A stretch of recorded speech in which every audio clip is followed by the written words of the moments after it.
Right now at 6 o'clock, we are now in the surge. The message from Governor Charlie Baker as the state hits a grim milestone, plus the new breakdown of cases by cities and towns.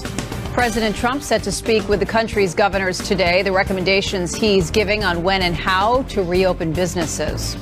And a new tool in the fight against the outbreak, the emergency approval one local company is getting to create life-saving technology, and why this could be a game changer. And new this morning, the local town turning restaurants into grocery stores.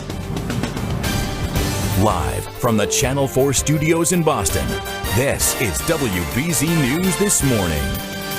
Good morning, everybody. 6 a.m. right now. Thanks for joining us. I'm Kate Merrill. And I'm Chris McKinnon. It's Thursday, April 16th. Let's kick it off with Zach Green and a check of the forecast. Zach, talking about some snow out there this morning. That's exactly it. And it was right on cue. The second we saw that 6 o'clock hour, some flurries started to come in here at the WBZ studio. And we are not the only ones now. Getting reports of actually a half an inch out towards Ashburnham. So seeing a little more of a coating as you move out towards Worcester County, where they're feeling the freezing mark in Worcester itself and 33 degrees right now in Fitchburg.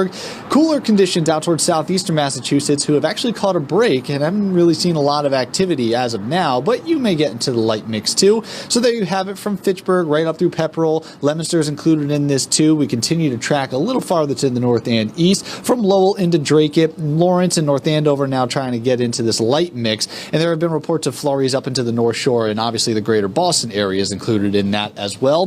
This snow not going to last long. We likely see it through about the mid-morning hours, and then we may still have an isolated rain pocket or two for eastern Massachusetts and coastal spots through midday in the early afternoon before breaking out sunshine, and we'll see some gradual clearing as we approach 50 degrees. Any snow that arrives this morning, not going to be much of a hassle, but this is round one of our 7-day forecast. We'll time out the next chance coming up in just a few minutes, but now to get you out the door, Brianna, how's it looking? Zach, so we got a live look at Route 1 in Saugus. It is nice and quiet. Not a lot of company out there. Under a 15-minute ride in. If you're coming from the 128 area, getting down to the Tobin Bridge, and there's no issues on 1A either. So no matter where you're coming from, you're in pretty good shape. We do want to check in on the T and the commuter rail, so we're not seeing any delays or any cancellations, which is good news. Remember, everything, though, is running on a reduced schedule. We'll let you know if any of that changes. Kate. All right, Brianna, thank you. We are in the surge. That was the message from Governor Baker as Massachusetts hits a grim milestone in the coronavirus crisis.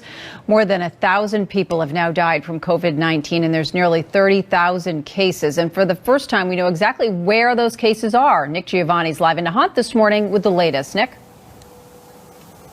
Kate, now the Governor Baker says we are in the surge. The state is breaking down the number of confirmed cases city by city, town by town for the first time publicly. It's a new development to try and identify hot spots and ultimately